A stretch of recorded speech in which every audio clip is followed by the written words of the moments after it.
Hello,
and welcome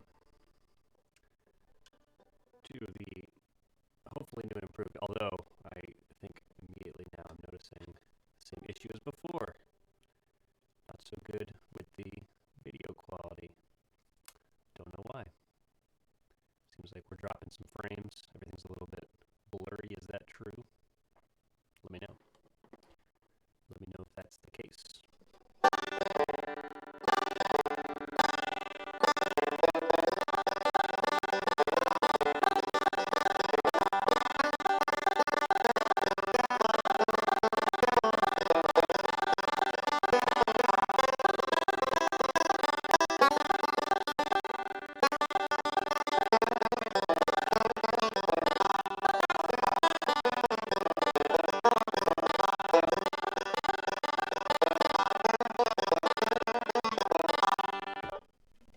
Nice. I don't know.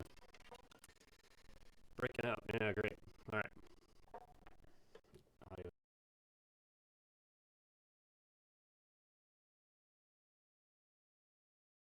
Audio now. Is the audio better now? For some reason, when I start these streams, if I unplug my microphone, plug it back in again, sometimes that seems to do the trick. Don't know why.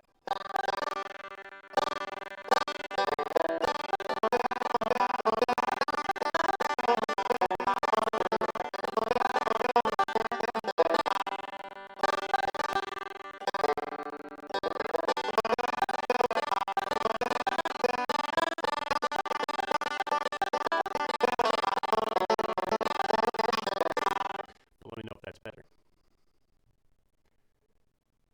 Tough to say.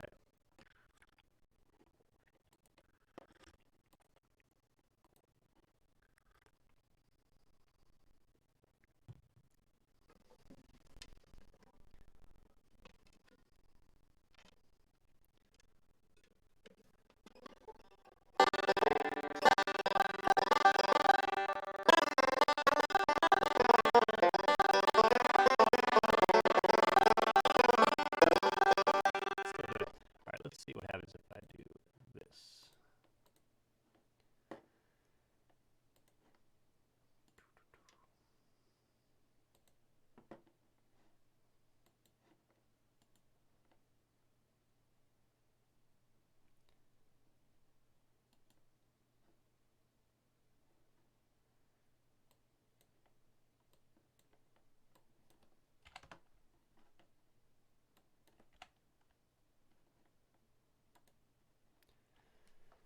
Okay.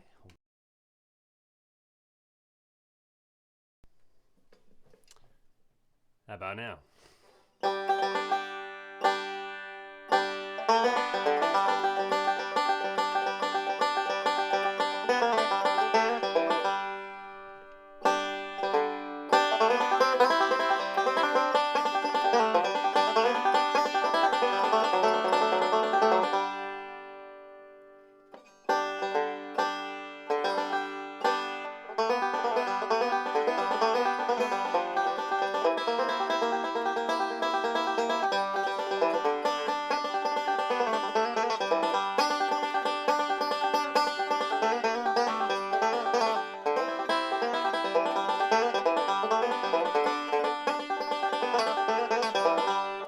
Very cool. Yeah, I think it's something about the way my computer interacts with all the stuff I have plugged into it, to the audio and the video and all that stuff. I think it can handle it if I get everything going in the right order.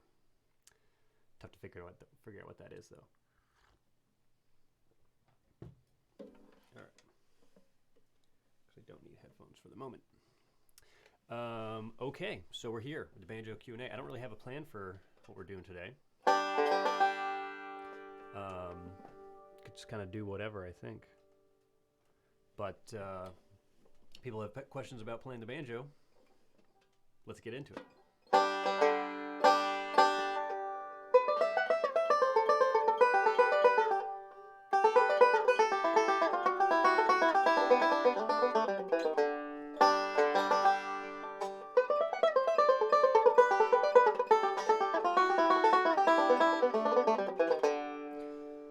Thanks, Finn. I like the sound of this banjo too. I just put a new bridge on this. Purcell. It's a Purcell bridge. And I like it a lot. I got it from Jason Davis.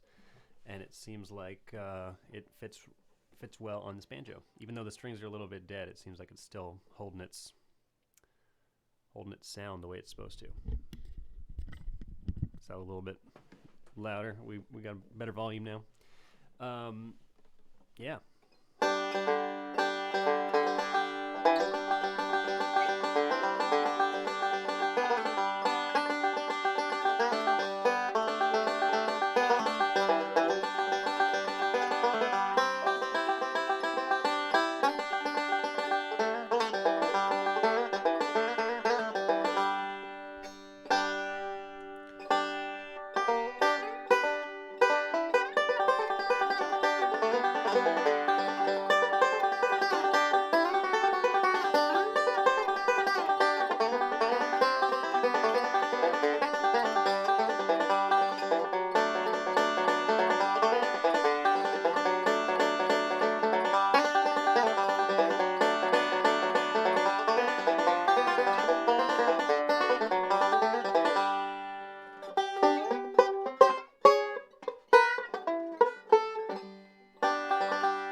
Finn says, what are your tips for improvising in a jam and coming up with a break when you don't know the song? Well, the easy thing to do, but it doesn't get you everything you probably want, is to make sure you just know what the chords are in the song. You know, like if you find that you can't figure out what the chords are, then that's its own problem. You gotta work on that first. Just making sure you can watch the guitar player and see what chords they're playing, or watch the other banjo players or something like that. Figure out the chords. Assuming you know the chords, probably makes sense to start out just kind of playing something that you know on each one of those chords. Like, you know, ideally you want to play the melody, and we'll get to that in a second. But let's say, you know, you're playing Blue Ridge Cabin Home, which ideally wouldn't it be great if you could play something like this?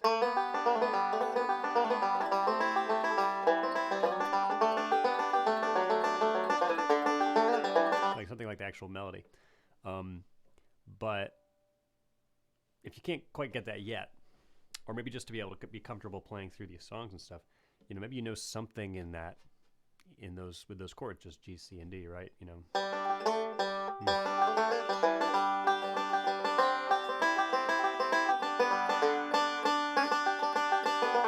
You know, it's not the melody, but it's the right chords, and so you can always take that route. And you want to get comfortable being able to play the different licks you know for different chords within a song. But in terms of like improvising and coming up with a break for when you don't actually know the song, and you want to play something kind of related to it, um, you want to learn a lot of songs, so many that, well, first of all, you're going to run out of songs that you haven't heard. Like, at this point, I know enough songs that even if something comes up that I don't know, I probably know something similar enough that I can say, oh, that's kind of like this part, and this part's kind of like that part of that song. So I don't really ever have to hear some totally random new thing I've never heard before. If you know the song 9 Pound Hammer and somebody wants to play something that sounds like 9 Pound Hammer, you can probably basically play it. So the goal is just to learn enough songs that you can say, it's kind of like that one. I can do that. And assuming that's the case, one of the things that you learn when you do that is, if you want to play 9 Pound Hammer,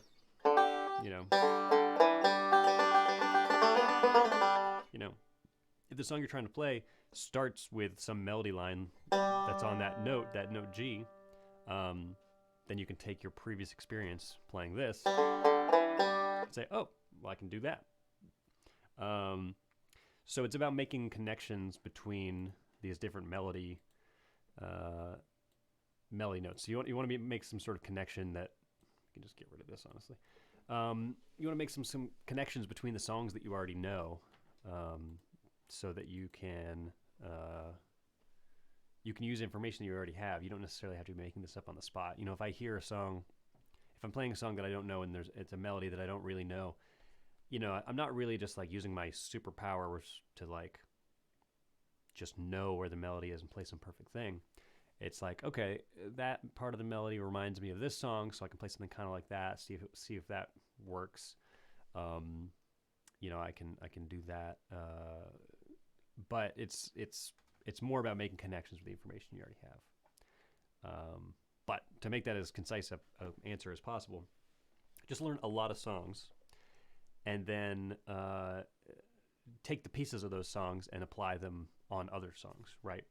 Because that's really what we're doing. In terms of improvising, unless you're talking about improvising with melodic style or single string or something, then that is kind of a different story. If you want to talk about that, we can do that too. But for the most part, it's kind of using these different licks in the same places, or using the same licks in different places.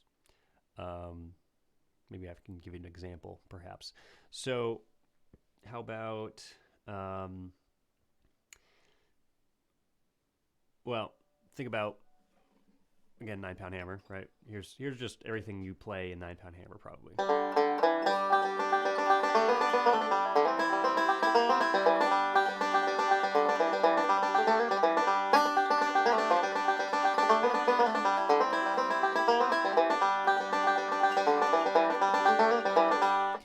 So you now have the information for when the melody goes to G, just that first note, right? You now have the information you need to start any song that starts like that with that sort of thing. So if you come across something like Little Georgia Rose, which goes, or Gonna Settle Down, or Will a Circle Be Unbroken, they all start the same way. What's the next part? So that part right there. What we're actually emphasizing when we do that is this note B, right? That's what that melody note is. That's why when you do Your Love Is Like a Flower, or Blue Ridge Cabin Home,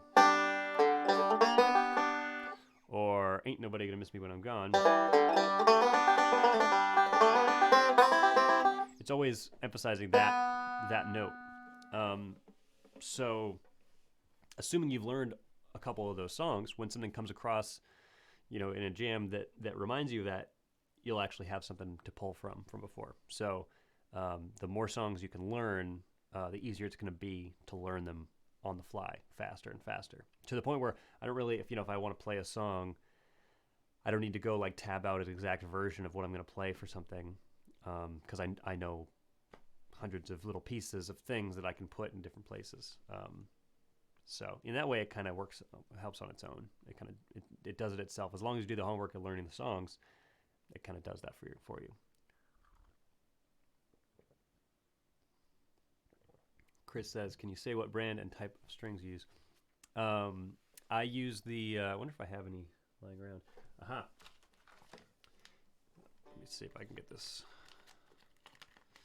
I use GHS strings, and I use this.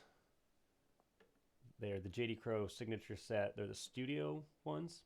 There's the stage set and the studio set.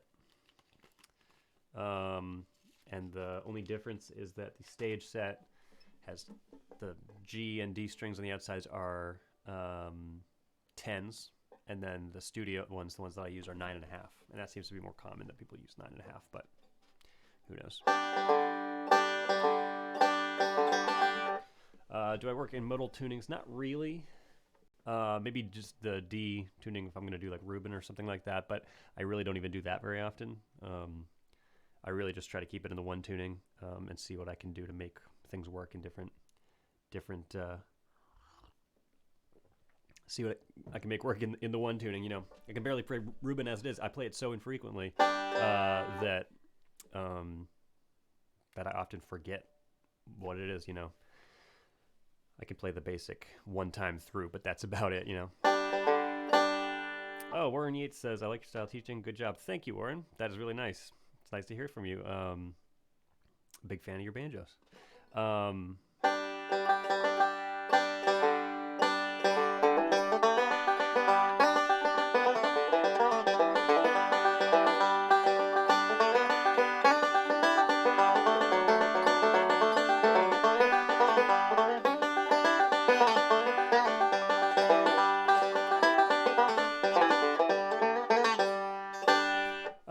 Yeah, people are asking about banjos to get lately, and everyone should check out Yates Banjos. They've got plenty of videos on YouTube. Ron Stewart, kind of famously, has done a lot of work with Yates, and you know, in terms of new banjos, I don't talk about it a lot, but there's a lot of new banjo companies that aren't making banjos that are great for playing bluegrass, like bluegrass. But Yates is one of those companies that's making banjos that are kind of made for people to play music based on the music of Earl Scruggs, as opposed to the million other banjo players that are amazing and totally worth checking out and all this stuff. But for me personally, I just want to play stuff based on the lineage of Earl Scruggs, J.D. Crowe, Ron Stewart, blah blah blah. So, not that I own a Yates banjo, but I like those banjos a lot, and it's cool that somebody's making those banjos in that style. So maybe someday I'll play the Yates. That'd be cool.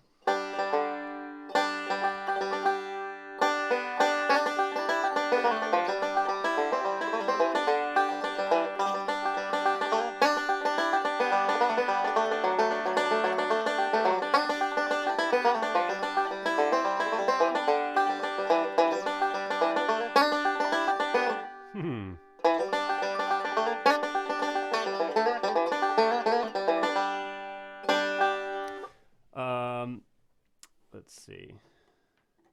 Going to a lot of jams this summer, so this will help. Yeah, man, jamming is the best way to do it. Doing it a lot. So I'll go back to like learning songs that you don't know, or playing songs you don't know. There are some things you can do to specifically target that, which is just, again, learning a lot of songs. But the more jams you're in, the more you're gonna, you know, let's say there's a song that you don't know and you've played it in jam, and you might not do very well on it. But then, you know, over the course of a summer, if you go to a bunch of festivals and you see a bunch of the same people, which, Finn, sounds like you're probably going to go to a lot of festivals, also, you'll see a lot of the same people, and they do a lot of the same songs over and over again. You know, every time you jam with someone, you might see that same song pop up. Every time you do it, you'll get it a little bit better. And for me, that was the case. For me, it was, okay, here comes my solo. I'm going to play some random stuff that's in the right key. And it wasn't the melody, and it wasn't a great solo, but I was just playing something to keep up, and that's good. You should do that. But eventually then I saw a couple of the same songs come up, and I would either learn those songs, which is a good idea, or I would just play them so many times incidentally that you'd start to know what's coming up, what chord's coming up, what melody note's coming up. That's kind of step 2. And then step 3 is you've just done so many of these songs that it's just, you don't have to really, you don't just have to think too hard about what it is that's supposed to be happening. You know, if I play a song like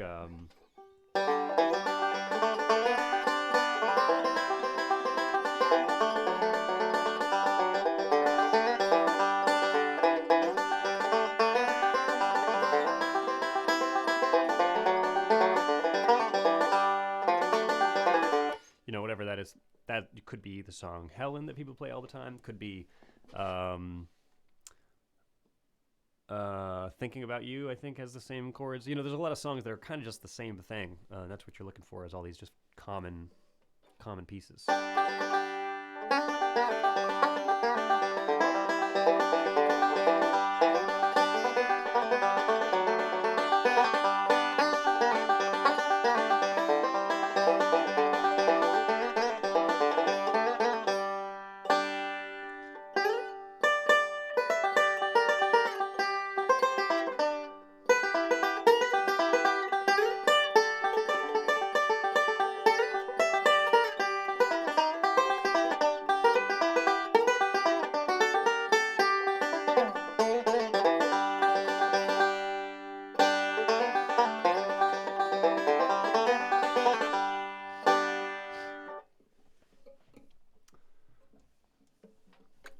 Let's see.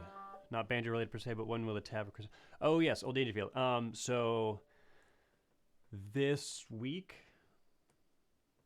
I'm gonna post the actual video of playing through that and have the tab. So that'll be sometime this week. Yeah, that'll be the case. Okay, how do you recover from mistakes? This was a thing I really struggled with for a while. Was playing fine, and then you make a mistake, and everything goes south, right?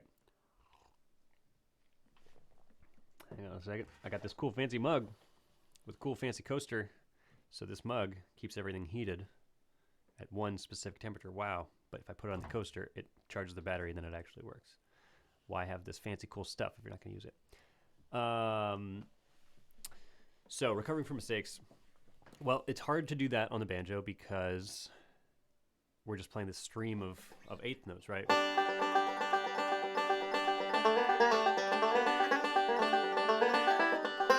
So if we've got our idea of what we want to play, and one note is out of place, it's hard to know when to come back in, right?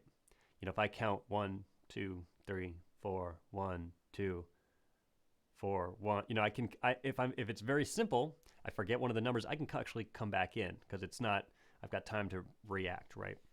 With the banjo, especially if I'm playing something fast, and I miss one note, I can't kind of just recover by just thinking about, oh, right, I'm supposed to be here, because by then 10 notes have gone by that you were supposed to play. So we have to look at the problem a little bit differently. If that happens, if you make a mistake and things are and everything kind of comes to a halt, it probably means that you are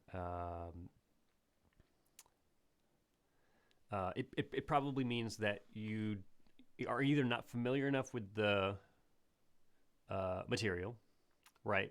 Where each next note that you play depends on you making sure that you play the one before it correctly. Sorry, I'll try to rephrase that.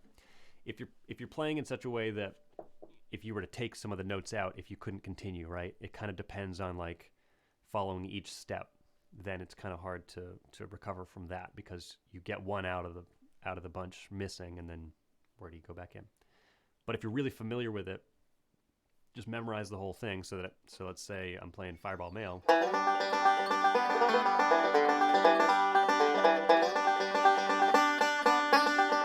You know, I've played that so many times that if I miss something in there, I can kind of just jump back in where I was if I just know it really well. But what is actually happening when you jump back in?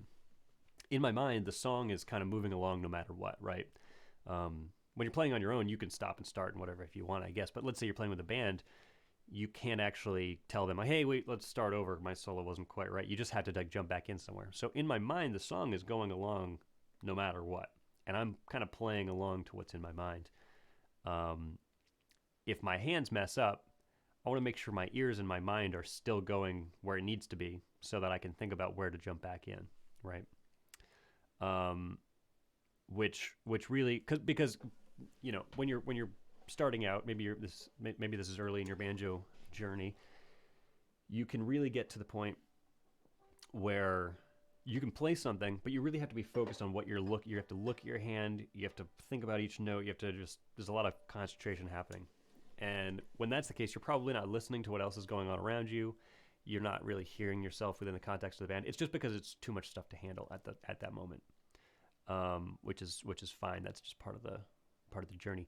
But what you want is to become so familiar with what you're actually playing that you can actually use your effort to listen to what else is going on.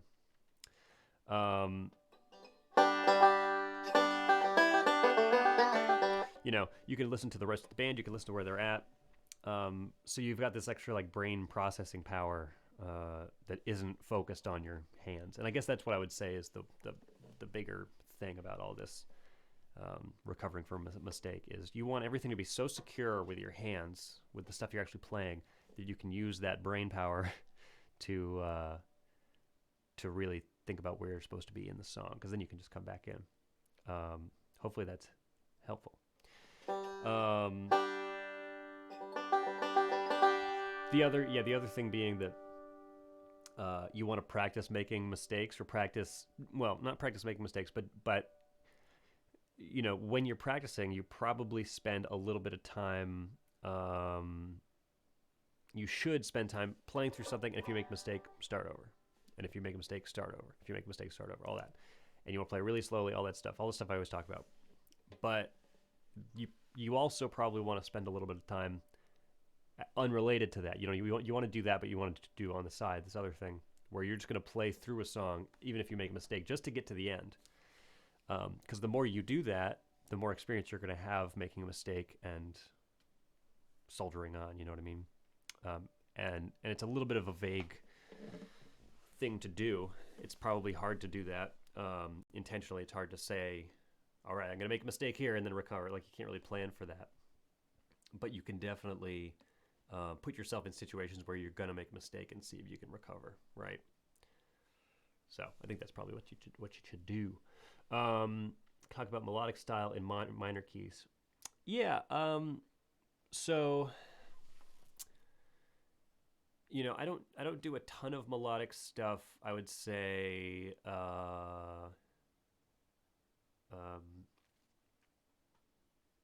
In minor keys, I guess. That it's funny, just the stuff that I play, minor keys stuff doesn't come up all that often, unless I'm going to play something like Jerusalem Ridge, so in that case I've kind of got some stuff worked up,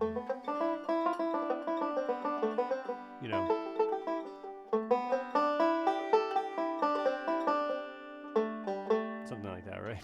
You'd think I would know that one better.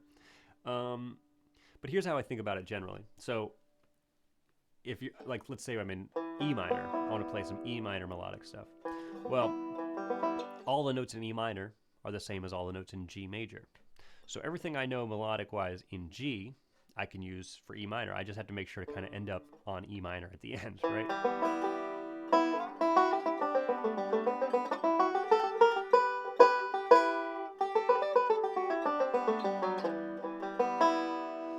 Where I would usually maybe go, sounds like I'm going to G, but as long as I go to E minor, then it's E minor. That's what it sounds like, right? Like, let's think about a tune like Temperance Reel, right?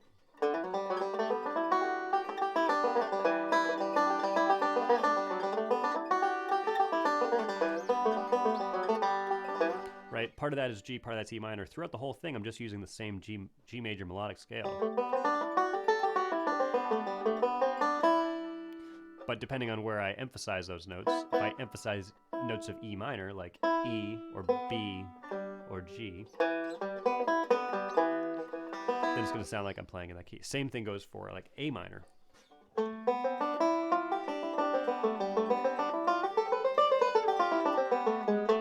As long as I emphasize the notes in A minor, I can play C major melodic stuff, right?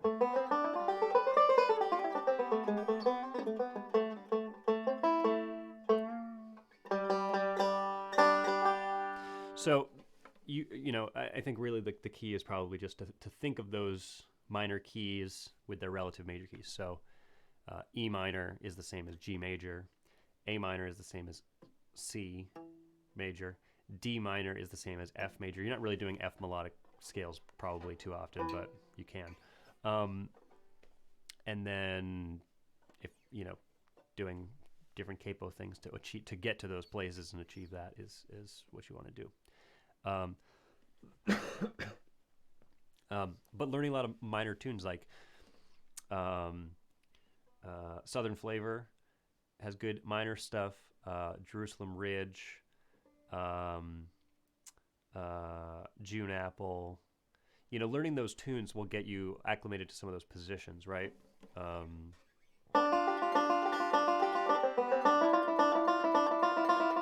Sorry.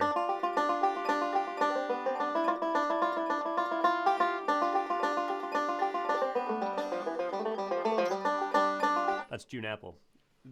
That, by the way, is there's tab for that on YouTube if you check out videos. Yeah, June Apple, Farewell to Monroe's Long Hollow. There's probably a couple other minor fiddle tune things that we can cover, or that you can check out on YouTube. So, in the same way that, for instance, when I learned Temperance Reel, that's the melody, but it also gives me a position that I can play melodic stuff out of.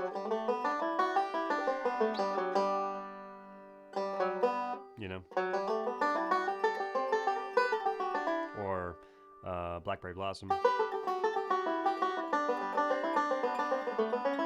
Really, as much as that's the melody, it also gives me a position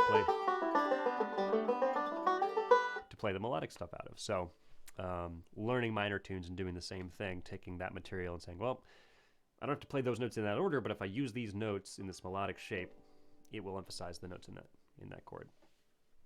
Hopefully that's helpful. Let's see. Try to keep up with some questions. Syncopation is tricky. That is true. But one of the things I always think about with syncopation, if you think about J.D. Crow's kickoff to Gonna Settle Down,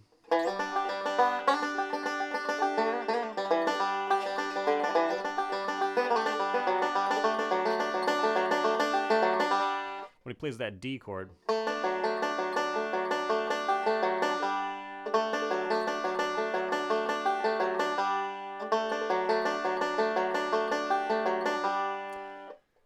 those are all the notes in that thing that he plays. But what he actually plays is he emphasizes that first string, right? Which is syncopated, right? Because it comes on those upbeats.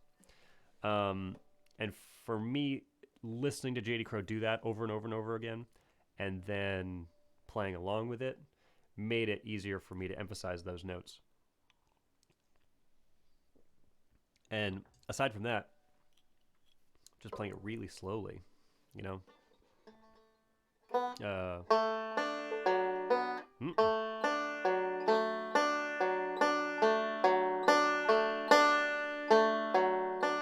what I mean? So, slow down is my best advice most of the time. About the banjo. Oh yeah, so I'll answer two questions in one. Jacob says, "Where's the truss rod cover?"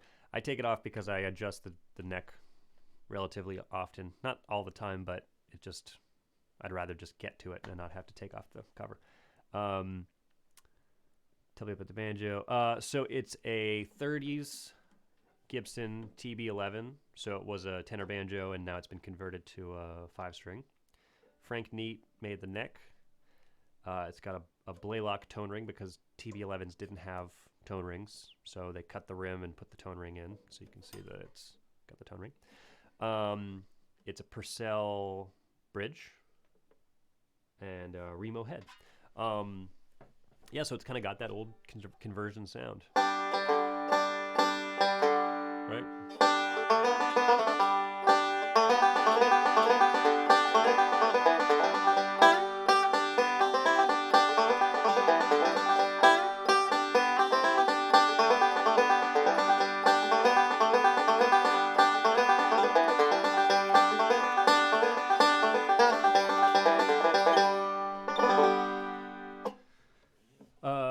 Let's see.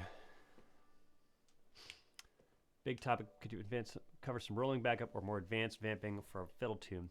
Yeah, I'll talk about it a little bit, but I can also probably make a video about that at some point too. When it comes to fiddle tunes, well, when it comes to rolling on fiddle tunes, I don't treat that any differently than any other tune, especially if it's, um, like, again, let's take Temperance Reel, for instance.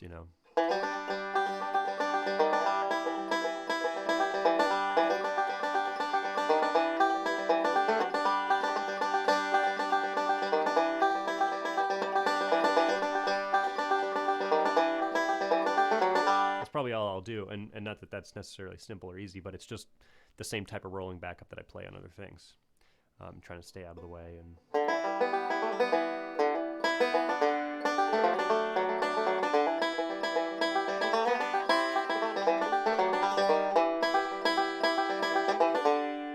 kind of the same stuff. Which when I not to I don't mean to just say like do the same thing I do, but I'll make a video that's kind of about that. But it's nothing special rolling wise. As far as the vamping, like take a tune like Whiskey Before Breakfast, which moves around a lot.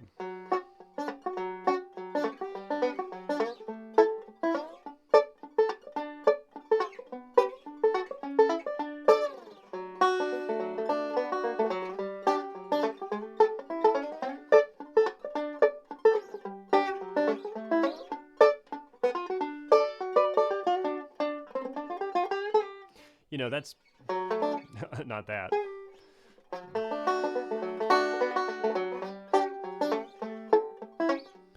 All the stuff that I have in the vamping lesson that I posted on YouTube is basically what I use. I mean, I think there's a lot that, I don't know, it's an interesting thing. There's a lot that you can do. There's a lot of things that you can play.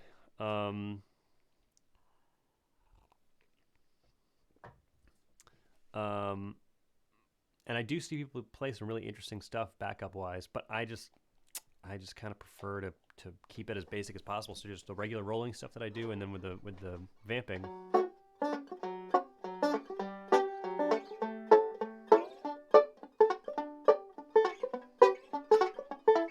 It's all kind of the same stuff that's in that video. If you have like a specific tune or something that I can kind of play through a little bit, maybe that would help. But hopefully that gets into it. But I do want to talk a little bit about like the way Earl, for instance, played behind some fiddle tunes where it was just fiddle and banjo. So maybe I'll get into that in the actual video. Can you address Black Diamond? Tune all those 7, 9, and minors. I actually don't know the tune Black Diamond. I think I've heard it, but I don't really know it. So maybe I'll try to make a video about that because it'd probably be good for me to know. But for right now, I can't speak to that. It is often said the most important notes are the ones you leave out. How do you decide when to punch it and when to lay back and leave some notes out? Well, I've been thinking about that a lot lately because if you listen to... Well, there's a lot of different ways of looking at that, the way I see it. One being like literally leaving notes out of what you're playing, like so playing less notes, right? So like if I'm... I think a lot about stylistically, like if you think about J.D. Crowe versus Ralph Stanley. Like Ralph Stanley's probably playing mostly just straight through. Not that I play a lot of Ralph Stanley stuff, but just listening to it, you can tell he just plays constant stream of eighth notes a lot of the time. Example would be like Worried Man Blues,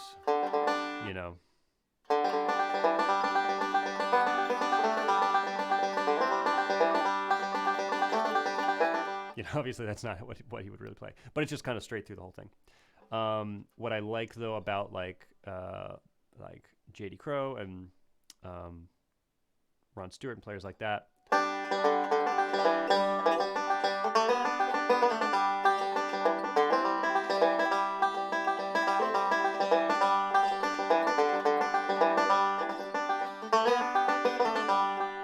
I don't know what song am I even playing right now. You know what I mean? There's always these little moments where all these players like Justin Jenkins and Jason Davis and Ron Stewart and blah blah blah, they're emphasizing a melody note and just letting it sit for a quarter note.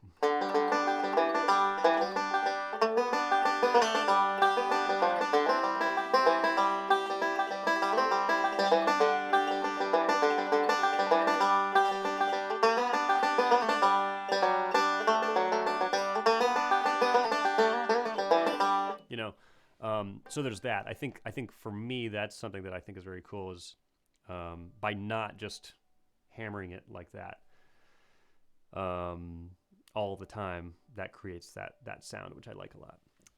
The other way of kind of interpreting that idea of what you do and don't play is like through over the course of a song, like how much time are you going to spend playing all your best stuff and your cool licks, and to what extent is that serving the song? So, for instance, trying to think of what a good example would be, but like let's just stay with Worried Man Blues or something like that. So the melody goes like this.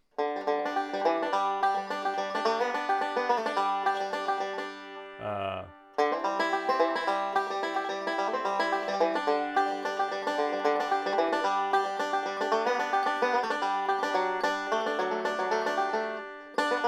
Something kind of like that. I'm trying to remember what Justin Jenkins played. Something cool on that. But what I would actually play like backup wise on that would be incredibly simple, but then these little punctuated moments where there are gaps in the melody,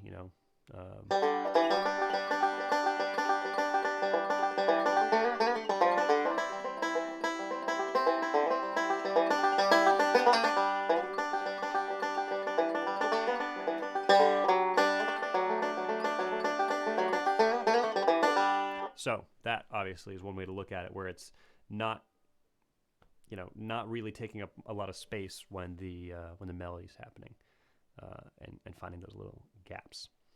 Um, that said,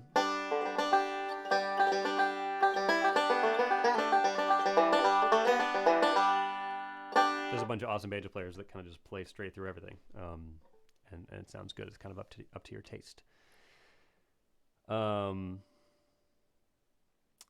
Also, depending on the tempo of the song, the type of song it is, like a faster song, like if I'm gonna play, well, for instance, like you do Jesse James as like a instrumental or something sometimes,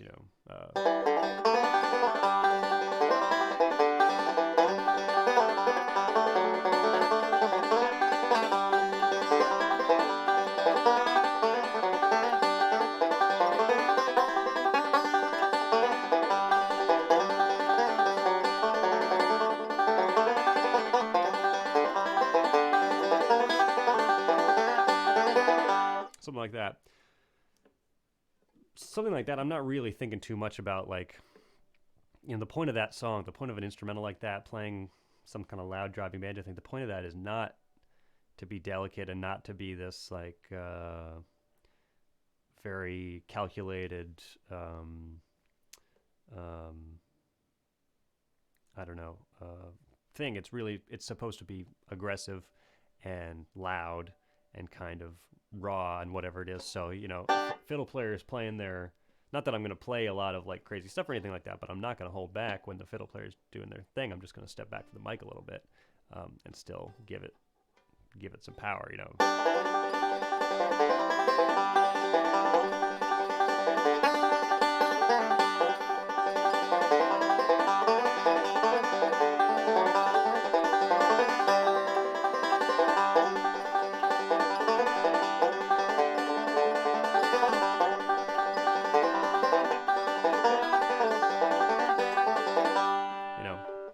and then come in even stronger for the actual solo. Yeah, that's what I think. I think it's mostly just about avoiding clashing with who's really supposed to be the focus of the song, right? And it's not that hard to figure out who's supposed to be the focus because they're either singing or taking a solo. Otherwise, if no one else is taking a solo and no one's singing, then you should just go for it. But yeah.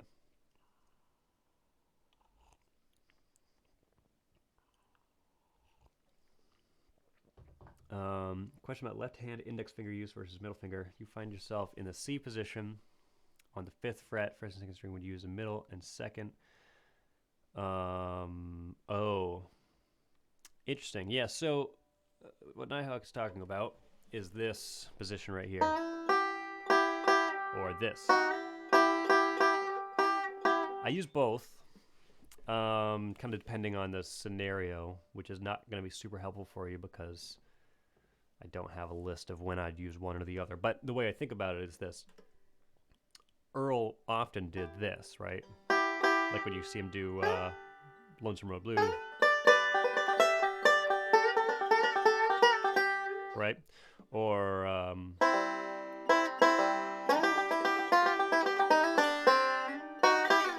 you know, that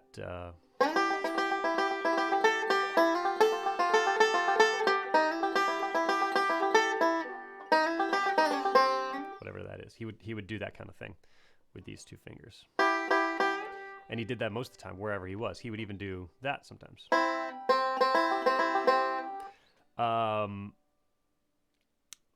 But probably the more common thing is to do this, because it kind of gives you some room to like move around here doing other things, right? Or whatever. Especially if you're going to do something like ground speed. Kind of makes more sense to do ground speed like that, right?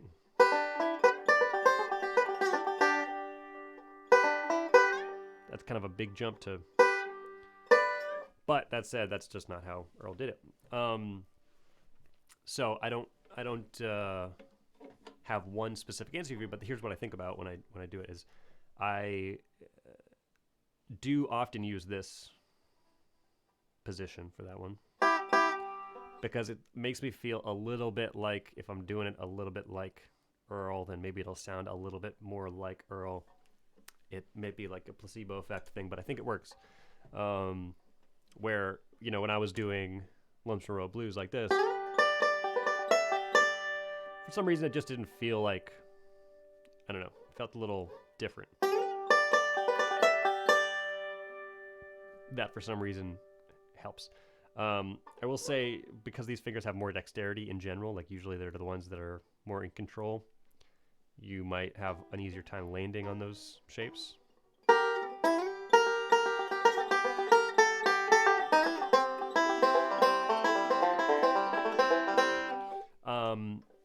But it really, I mean, at the end of the day, it really doesn't matter that much.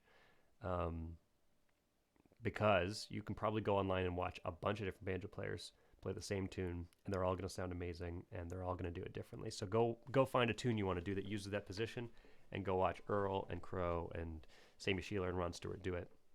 And they'll all do it slightly differently, and it'll all sound great. So not that you shouldn't care, but you should probably do what's comfortable for you, and try to gauge whether or not the thing that's comfortable is because you don't want to change your habit. Like maybe, this is in general when you're learning something, when you want to change a habit that you have, is it you're sticking with what it is because that's really what's going to be best for you, or are you sticking with that because it would be uncomfortable to try and make a change? So, yeah, Jim Mills definitely does things a lot like Earl does, just like the way he positions certain things. And that's same thing with Charlie Cushman, or Cripple Creek, are you sliding 2, 3 with pointer or middle? With the middle finger, definitely. That's definitely the thing to do. You know, doing that with the index finger could work, but it just puts you in a position to not be able to reach other things very well. So definitely Cripple Creek, middle finger slide. Oh, unless you're talking about that slide. In which case I'm still doing the middle finger, but...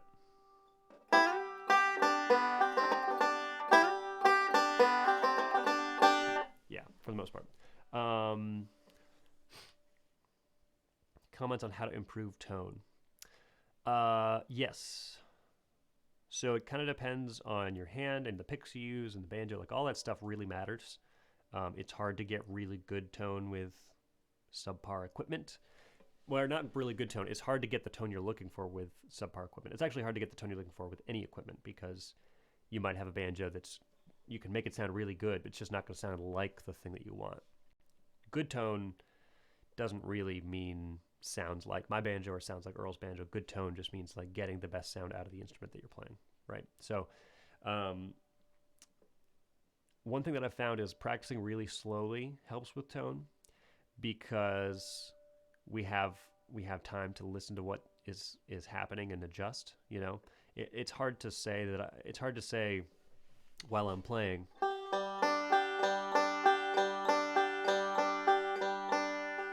it's hard to say what about what I'm doing makes it sound like that if you like what that sounds like. And it's hard for me to say, oh, that doesn't sound right. I should do more of this or more of that. You kind of just try things. You change your hand position a little bit and say, oh, is that a little better? Is that a little worse? Right? And if you're really listening to what you're doing, then you'll notice, ooh, when I do it like that, it sounds better. That's cool. Do more of that. If you're just kind of playing your normal speed, just doing regular stuff, it's kind of hard to make those adjustments and really notice. So I'll just put on a metronome and play a forward roll.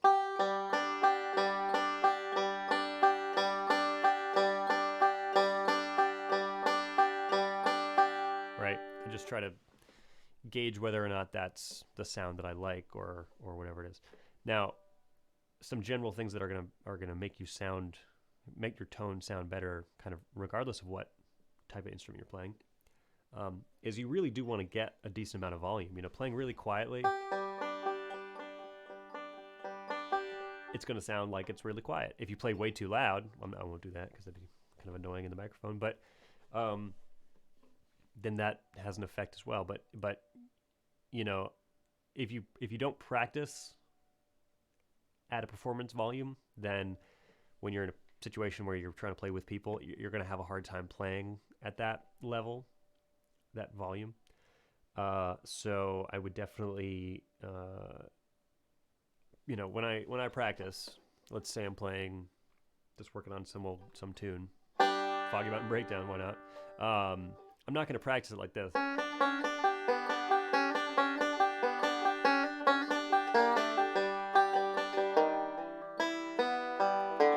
going to practice it, even though I'm playing slowly, I'm going to practice it like this.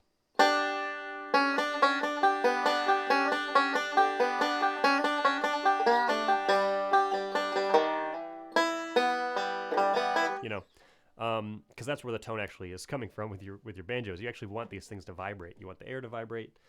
You want the strings to vibrate to the bridge, to the head, to the rest of the banjo, all that. If the strings aren't vibrating enough, none of that's transferring to the instrument, and you're not actually getting vibrations as much from the actual wood and metal. Because that's what happens. That's, when it comes down to it, I don't know what woods are better, and I don't know what tone rings are better. Like all that stuff, it kind of doesn't, there's a lot of different options, but just physically what's happening to the instrument is the strings are vibrating, which transfers to the bridge, which vibrates, which transfers to the head, which vibrates, which vibrates the air within the instrument, which simultaneously everything on the banjo is kind of vibrating and has an effect, right? Because that's what sound is. It's just air vibrating.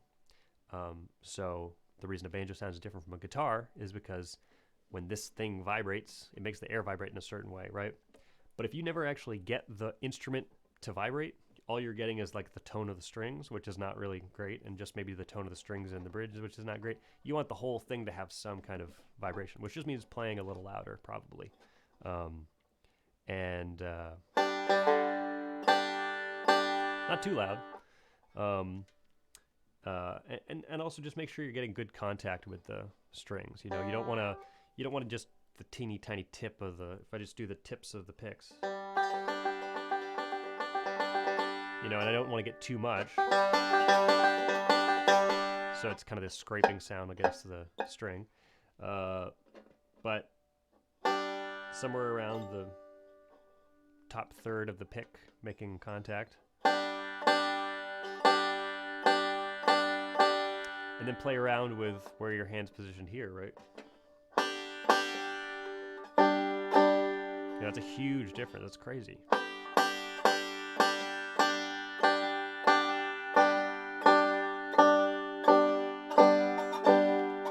There's kind of infinite options for how it can sound.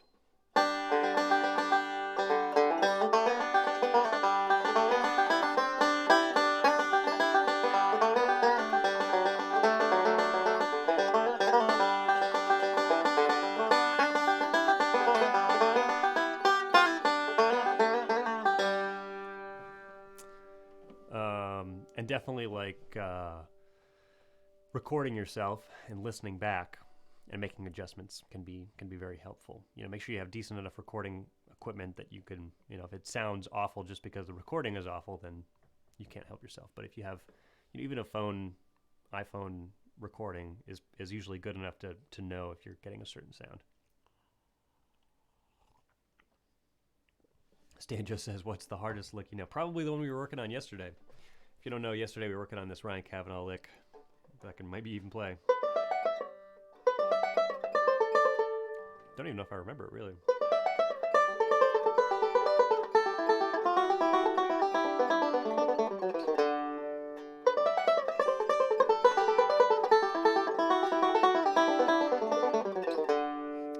That's probably the hardest lick, just because I cannot play it up to speed. I don't know if I ever will, but it's kind of fun to work on it. Can you talk about the use of modes in improvising, trying to keep things interesting?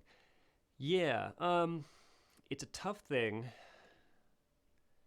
because for anyone who doesn't know, the modes, you might have heard of this, just to keep it real simple. Let's say we're in the key of G. We just have our G major scale, right? G, A, B, C, D, E, F sharp, G.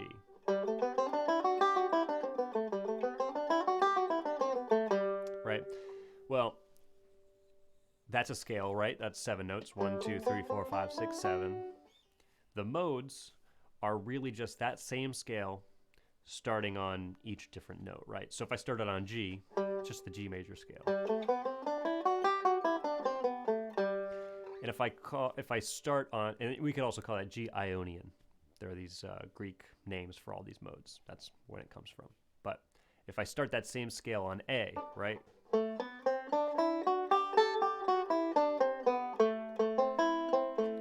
Then I have what is called the A Dorian mode.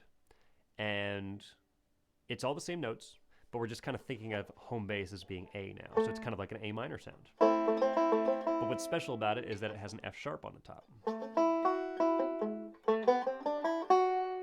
Whereas a regular A minor scale has that, right? Has F instead of F sharp. If this is over anyone's head, just think about it as major scale starting on different notes. We'll call it a different scale technically, but it's that's what the modes are. So G Ionian, A Dorian, B Phrygian, C Lydian. But here's so this is all good to know. This is good stuff to know if you want to improvise, especially single string or melodic, any of that kind of stuff. The difficulty comes when we try to use different modes to get interesting sounds, because you can definitely do that. But it kind of depends what the context is, right? Like in bluegrass, it can be kind of difficult to in bluegrass, it can be kind of difficult to implement any of these different modal sounds on a chord unless it just happens to be the key that you're in, right? Like, you know, like let's say you're playing in G, then G major is great. You know, and let's say you go from G to A minor. Using that A Dorian sound is great, but at the same time, it's not really going to feel A Dorian-ish, really, because you're really just in the key of G. It just doesn't feel like whatever, you know. What I think probably Eric is getting at is, like, for instance, let's say I'm playing over G, but I want to use some other mode over that, so a different scale over that chord.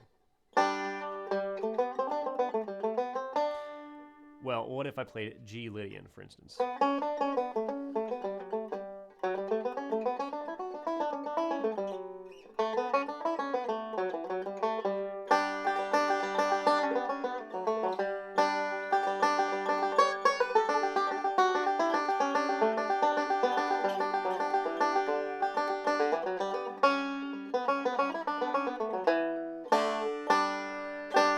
Right?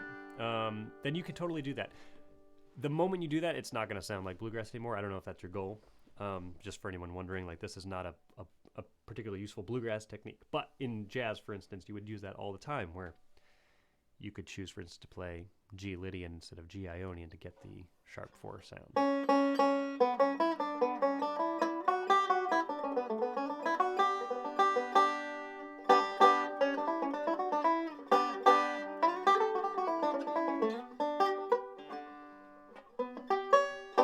Right. Another common one that is kind of bluegrassy would be like if you're using this kind of modal sound, like Salt Creek. You know, thinking about that as G Mixolydian is kind of a useful thing, right? Which is...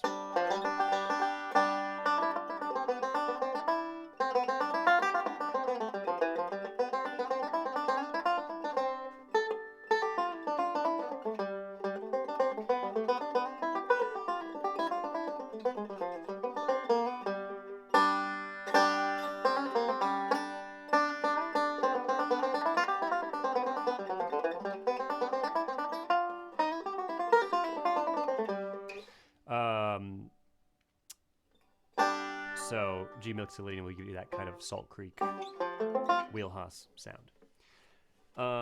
But where it gets kind of funky is like, you know, if you're in E minor, you're playing Temperance Real.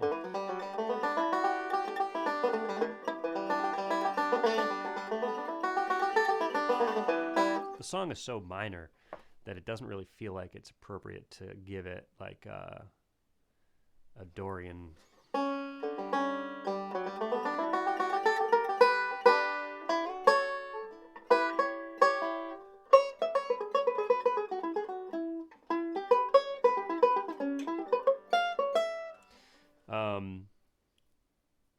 Again, probably a good thing to put in a video that I can kind of put all my thoughts together in a more cohesive way, I would guess.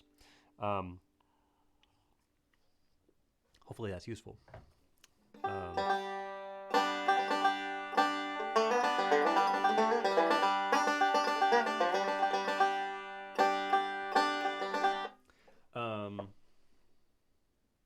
Yeah, didn't feel like that was a particularly useful answer, but hopefully that was useful in some way.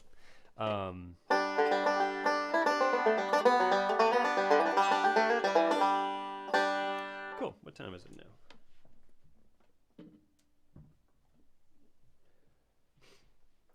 Let's find out how we're doing. All right, we got 32 people here. That's crazy. Where's everybody watching from? I'm curious about that. But also, feel free to ask some more questions if you got them.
Denmark, South Carolina, North Texas, all over the place.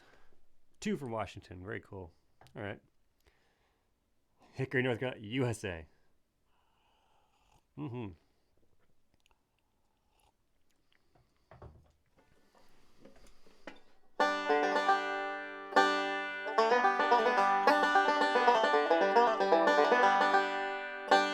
Sevierville. I've got some friends in Sevierville. I get down to Sevierville-ish area, close to there. Sometimes go down to the Moonshine Distillery and play sometimes. That's kind of a fun gig. Some Don Reno licks. Yeah, let's talk about Don Reno licks. Let's get into some actual like banjo material. Let's transition here to our other scene. Okay, so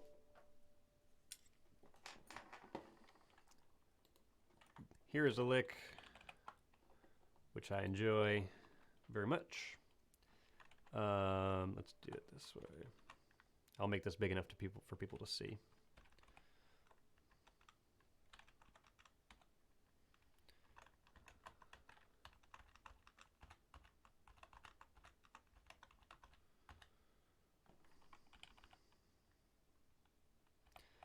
Do I know the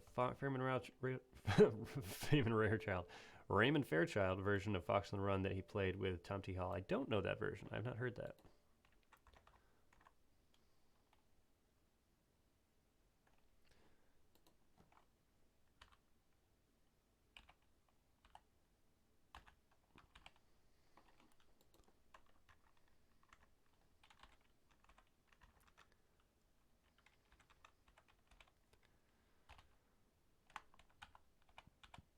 Okay, so behold this lick. One of my favorite things that Don Reno does or did, and let's think about it as being G, right?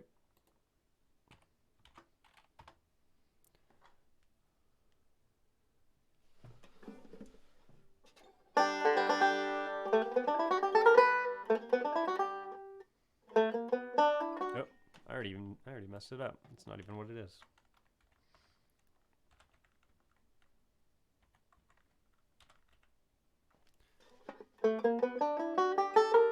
As we go. It's kind of hard to play up to speed. It's a good one to get started with some of this single string stuff. So the places I would actually use that, kind of a slower song. Let's full screen for a second. So kind of a slower song would be nice, like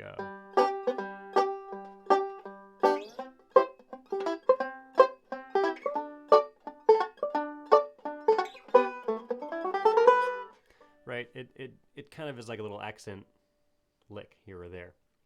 I wouldn't really use it probably like.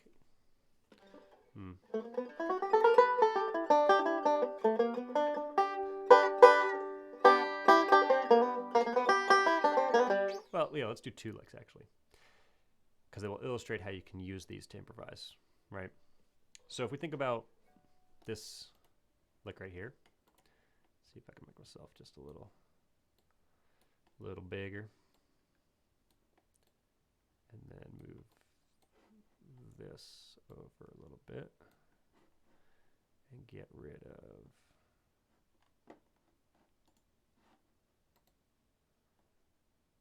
that.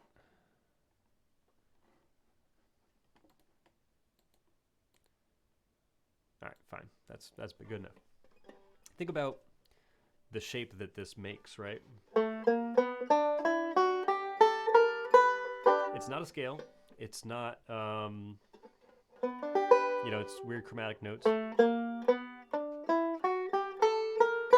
But you can think about playing these notes in different combinations to play other things, right? Like if I just move up and down this what we'll call a scale, it's really not a scale, but it's a little pattern. If we just move up and down that pattern,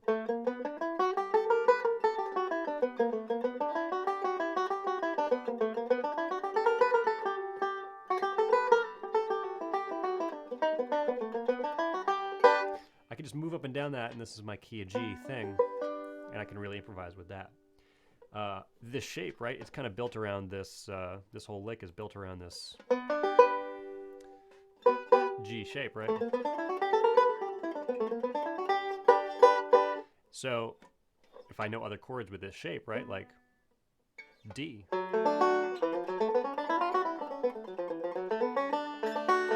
I can play that kind of thing there too, or C.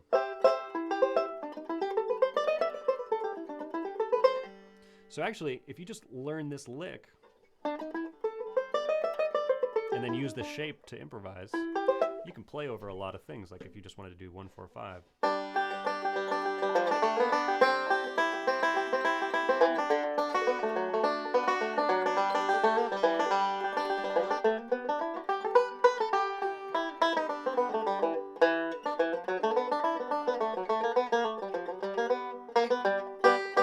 Kind of give you some ideas for how to improvise just using that shape. And that's one of the shapes that Don Reno would improvise around a lot.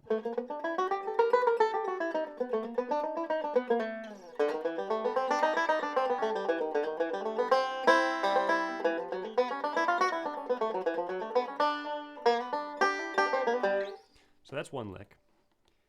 But let's do another lick that's based on a different shape.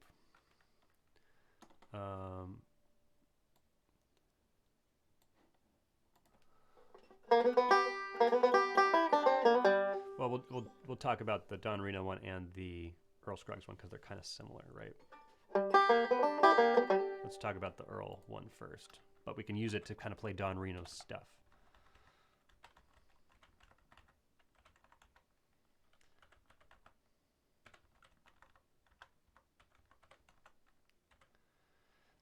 There are a lot of different ways to play this lick, but let's just assume we're talking about this one for right now.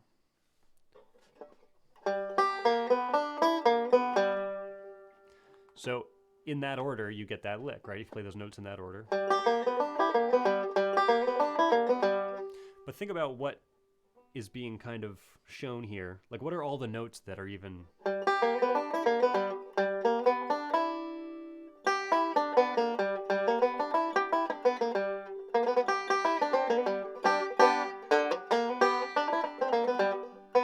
Right? Let's look at another lick that uses that shape.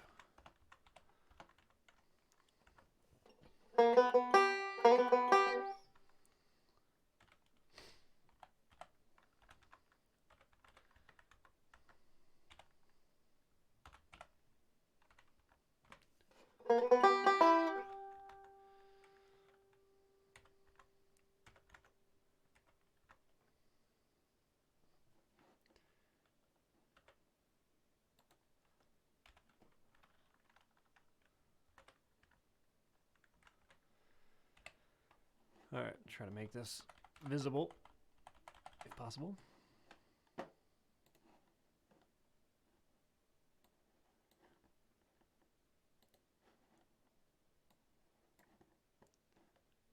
There we go.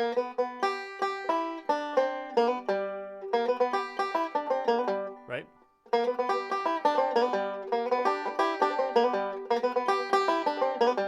So between these two licks, these two,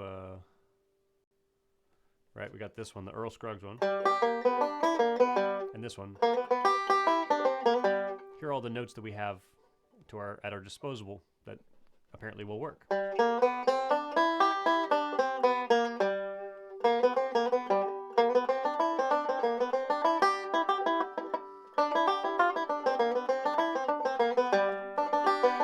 Right, I'm not using a scale. I'm not thinking about what scales go with what chords. It's not really music theory. I mean, I know a lot of music theory, but you don't need it right now. So you can use this information to really play some cool stuff that doesn't necessarily have to be too complicated. You can just kind of do it intuitively, right?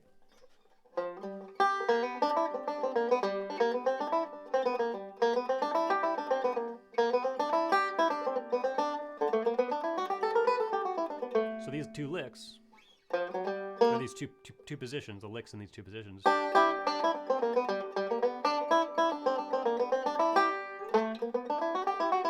if you imagine combining those, like, let's say I want to play out of this position for G, I'll play out of this position for C, and then this position for D.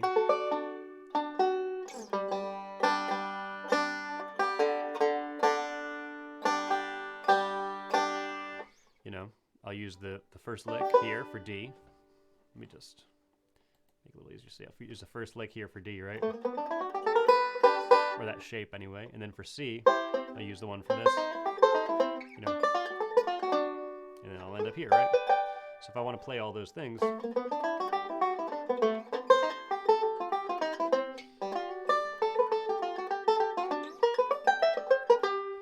know, I'm not playing exactly what those licks are. I'm just kind of moving around the notes that are in the lick.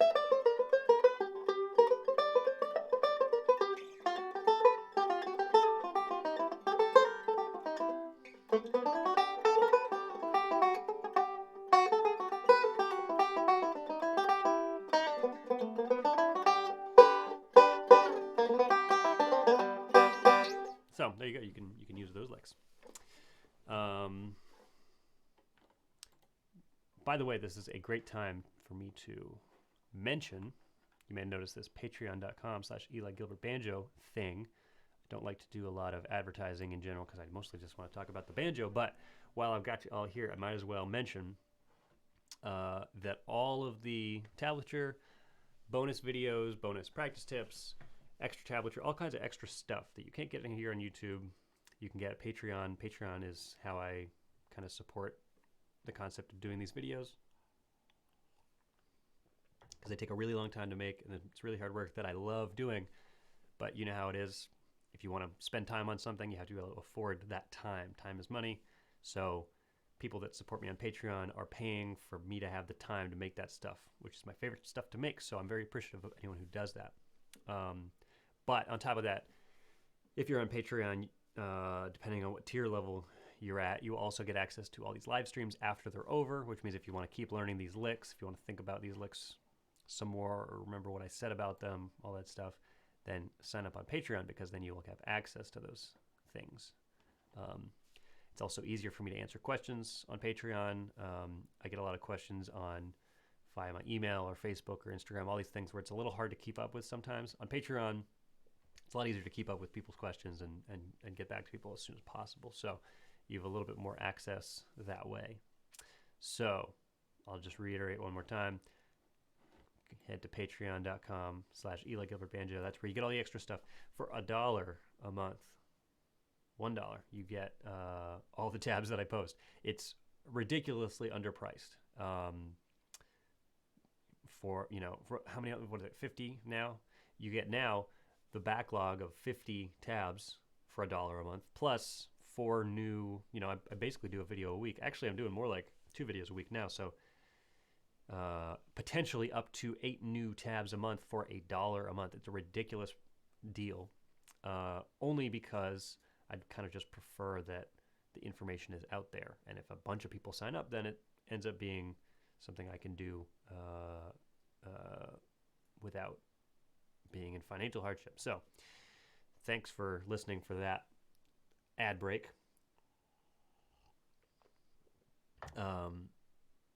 But let's get back to the banjo. Eric's in Montana, great stuff. Licks in the key of E, no capo. Yeah, playing in the E is super fun. I am going to capo the 5th string to B, just to prevent some annoying ringing sounds. But what's cool is this lick that we're talking about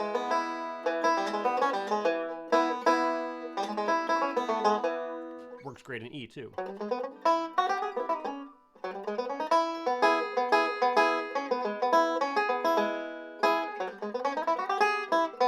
You don't need a capo for any of those licks, which is nice. That's what I like about the single string stuff. Oh yeah, hit the like button. Yeah, I'm so bad at advertising stuff the way you're supposed to on YouTube. What I'm supposed to say is make sure you subscribe and hit the like button and turn on the notification bell so that you get a notification when I post things. I'm supposed to say that. I don't ever, but you should, because then the YouTube algorithm will push my video out into the world and more people will see it. It's amazing how many people are already watching these things, but the sky is the limit. So please feel free to do anything you can to support the channel. I don't know. It seems easy enough for people to do, I guess. Okay, key of E. Well, that's why I like single string stuff so much, because, for instance, if you ask me about melodic stuff in the key of E with no capo, I would have nothing. I have nothing to share. I don't play, you can't really play an E melodic stuff without a capo. I mean, you can, but it's pretty limited. But considering that I spend a lot of time playing these scales,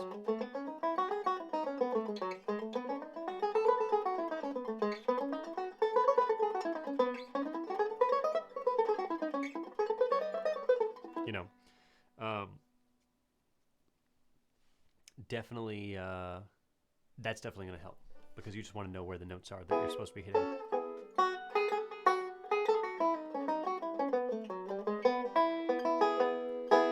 But what I actually end up playing most of the time, if that's the case, is a lot of the same stuff, just transposed to E, right?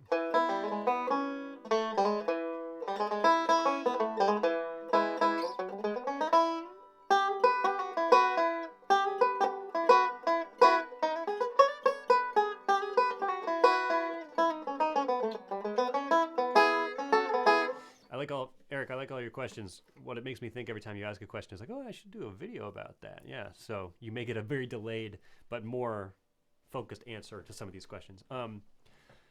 But what I'll often do, like, let's say, what's a tune in E? Like,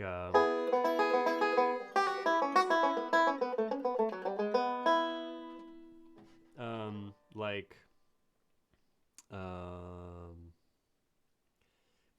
Brown County Breakdown. Brown County Breakdown is an E, but people play it usually with a capo with the D position.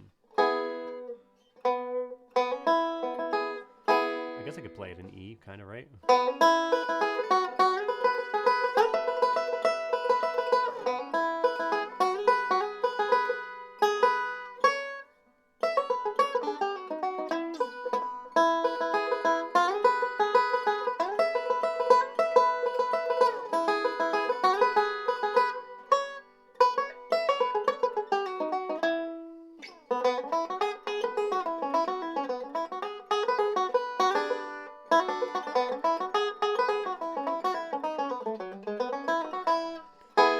So you could play that in open E. I can't, but you could probably.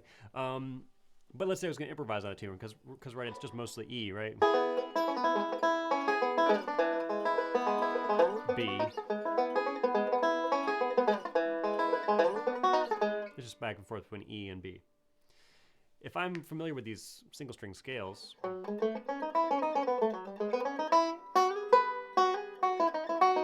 it's really just about targeting the important notes in that chord, right? Because I can just, if I just move up and down the scale all willy-nilly,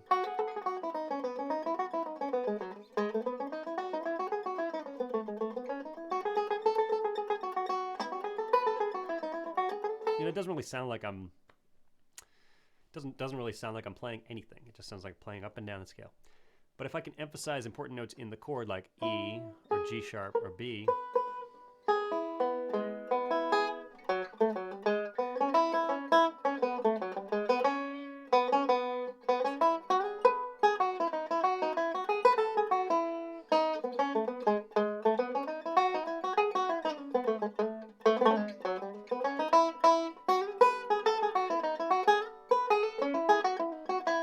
if I keep coming back to E like that, then that's a really good way to make sure I'm doing something intentional.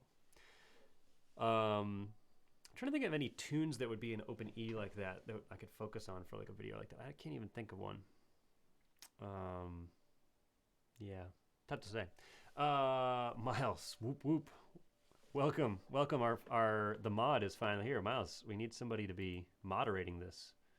I don't know what moderation there is to be done, but somebody's got to do it.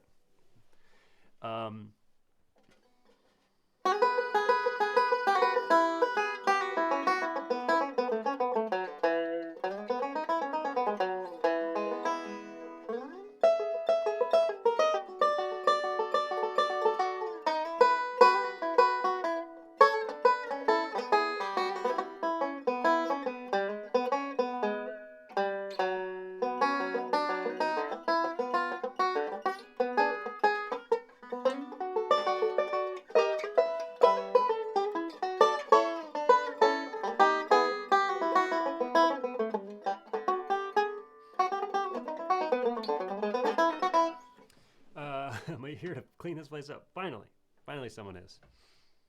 It's a lawless wasteland out here.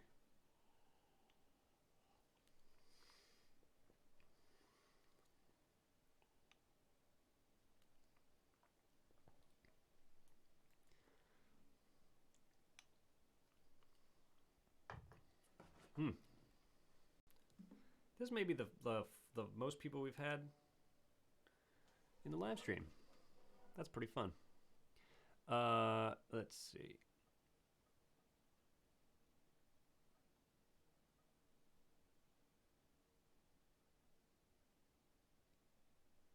All right. So, as much fun as this is, it may be time to wrap it up or go in the direction of wrapping things up. So, let's give it a couple minutes, but if anyone's got some more questions, we should get into that. Otherwise, we may have to wrap it up for now. So we'll give it a couple minutes, but yeah.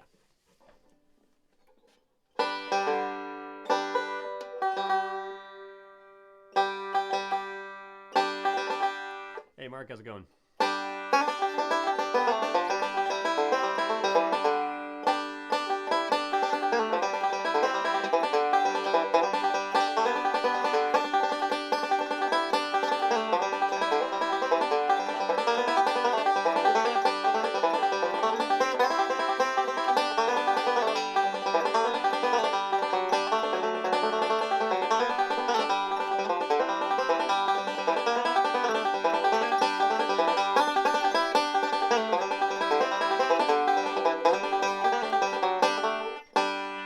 If you don't mind me asking, what tone ring do you have? This is a Blaylock tone ring, and it was one.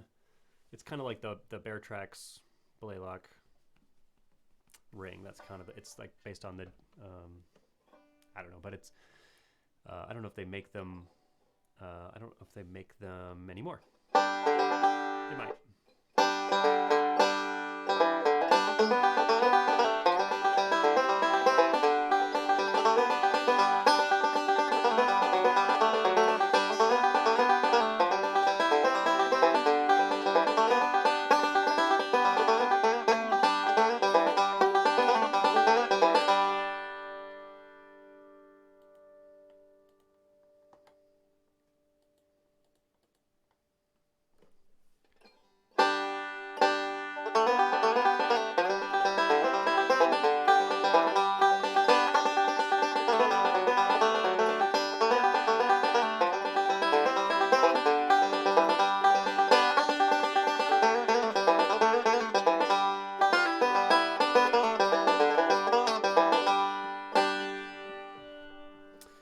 Okay, this has been fun. I'll do it one more time. I didn't do it. Oh, okay, yeah, let's talk about live sound. Mics, pickups, preamps, blah, blah, blah.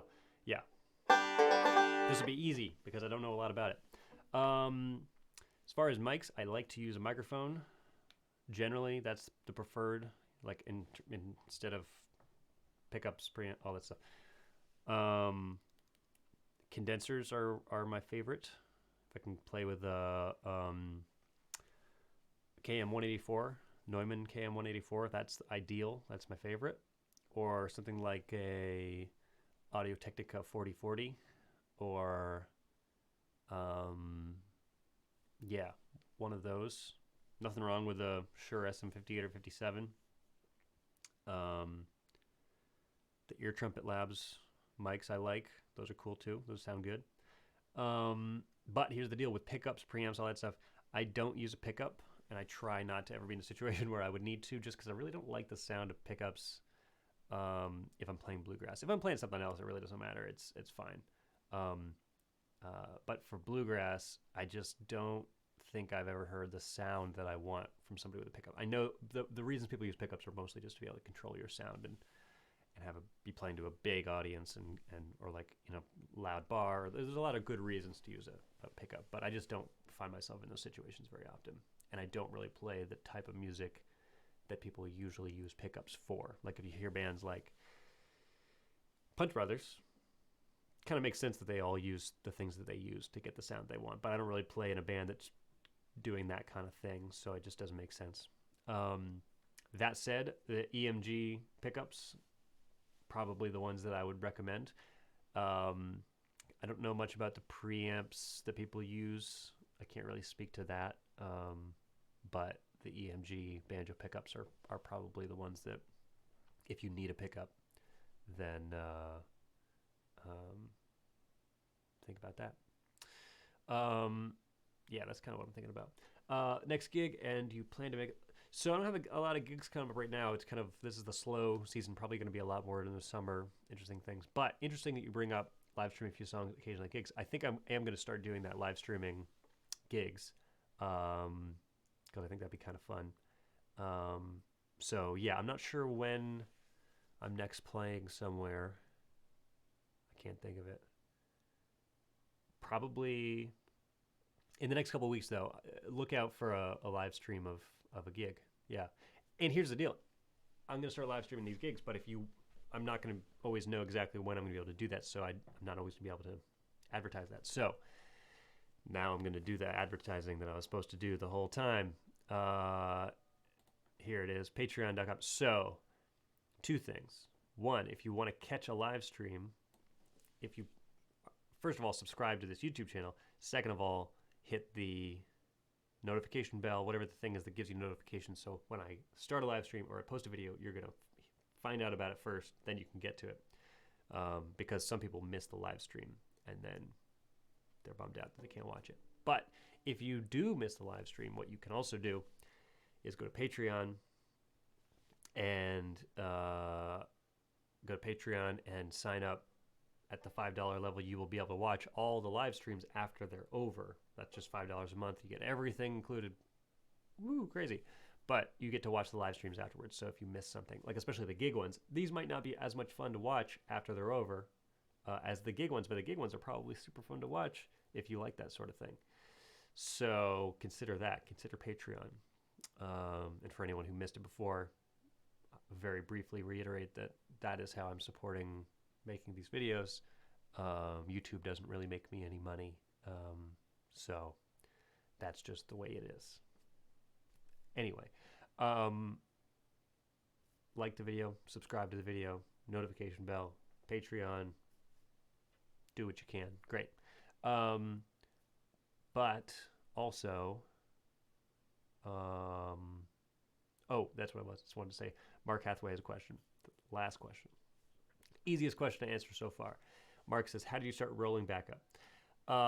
Well, I don't really remember how I started my rolling back up, but I do have a lesson about starting with rolling back up called Bluegrass Banjo Backup Basics. So if you go on my YouTube channel, which you're watching right now, and you search for backup videos, the Banjo Backup Basics video will give you everything you need to start doing rolling backup on any song in any key. And if that doesn't work for you, send me a message and I'll try to make it a little more clear. But that should be probably the best place to start for that. Hope that is helpful. Okay. Well, this has been super fun. Hopefully this has been informative in some way. Feel free to send other questions or get in touch, or if you really want to get in touch, Patreon's the best way to do that. But no sweat, because we'll be back next weekend for another live stream. If not, some other time during this week. It's tough to say when these things happen, but it'd be nice to do it every weekend, right? It'd be fun. So thanks for watching, and I will catch you next time.